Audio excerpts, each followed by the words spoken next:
Most photographers are losing image quality without realizing it. A small shift in exposure can preserve cleaner shadows, richer detail, and more flexible files. That idea is called expose to the right, ETTR. Expose to the right means making an image as bright as possible without clipping important highlights. The name comes from the histogram, where brighter tones sit on the right side of the graph. Instead of leaving the file dark and lifting it later, you capture more light at the moment of exposure. That extra light usually gives cleaner data, especially in the darker parts of the image. Histogram. A histogram is a graph that shows how brightness is distributed across your photo. The left side represents shadows, the middle shows midtones, and the right side shows highlights. ETTR uses this graph as a guide. If the data is pushed too far left, the image may be underexposed. If it slams into the right edge, highlights may be lost. The goal is to move close to the right side while keeping important bright areas intact. Sensor noise. Digital camera sensors collect light as signal. When less light reaches the sensor, the signal is weaker and noise becomes more visible. That is why shadows often look rougher than highlights. ETTR works by gathering more light during capture, which improves the signal compared with the noise. Later, when brightness is reduced in editing, the file can appear cleaner and smoother. Dynamic range. Dynamic range is the span between the darkest usable tone and the brightest recoverable highlight. Cameras have limits, and every scene asks for choices. ETTR is useful when highlights are controllable and shadow quality matters. By placing exposure near the bright end of the sensor's range, you make better use of available tonal information. This can help landscapes, interiors, and scenes with gentle contrast. Highlight clipping. Highlight clipping happens when bright areas become pure white with no detail left. Once that information is gone, recovery is limited or impossible. ETTR is never about blindly overexposing. It is about stopping just before meaningful highlights are lost. Clouds, wedding dresses, reflections, and skin can all need careful judgment depending on the scene. Raw files. Raw files store far more image data than JPEG files.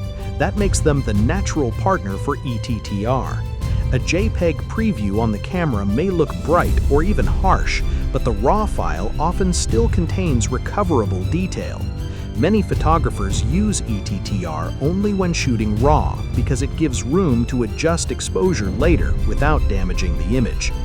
JPEG limits. JPEG files are processed in camera and compressed before you receive them. They have less flexibility for highlight recovery and tonal adjustment. If you push exposure too far with JPEG, clipped areas can appear quickly. ETTR can still influence JPEG shooting, but the margin for error is smaller. That is why many photographers use a more cautious version of the method with JPEG. Metering.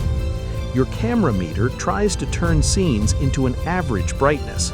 Bright snow may be rendered too dark, while dark subjects may be made too bright. ETTR often means adding positive exposure compensation after reading the meter. You check the histogram, review warnings for blown highlights, and refine from there. It's a deliberate process rather than trusting the meter completely. Modern cameras. Older digital cameras often showed a larger improvement from ETTR because shadow noise was more noticeable. Modern sensors have become far better with cleaner shadows and wider dynamic range. That means ETTR is still useful, but sometimes less dramatic than it once was. Today, it's more of a selective technique than a rule for every frame. When to use it. ETTR works best in controlled scenes where light is steady and you have time to evaluate exposure. Landscapes at sunrise, architecture, product work, and tripod shooting are common examples. In these situations, maximizing file quality can be worth the extra care.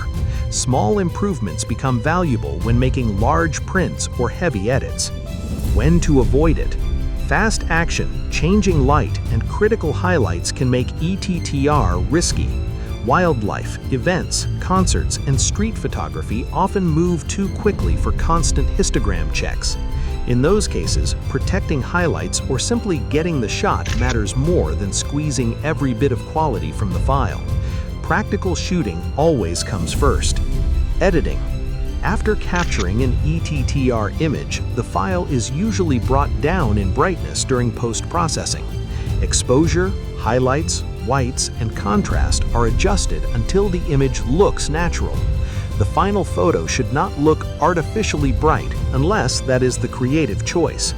ETTR is about capture quality, not forcing a bright style. Balance. ETTR is a technical tool, not a law. Sometimes the cleanest file matters. Sometimes speed, mood, or highlight safety matters more.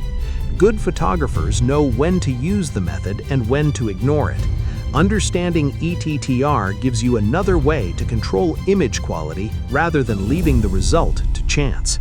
If you want to understand photography faster, subscribe because I'm creating simple videos explaining every part of photography and camera gear.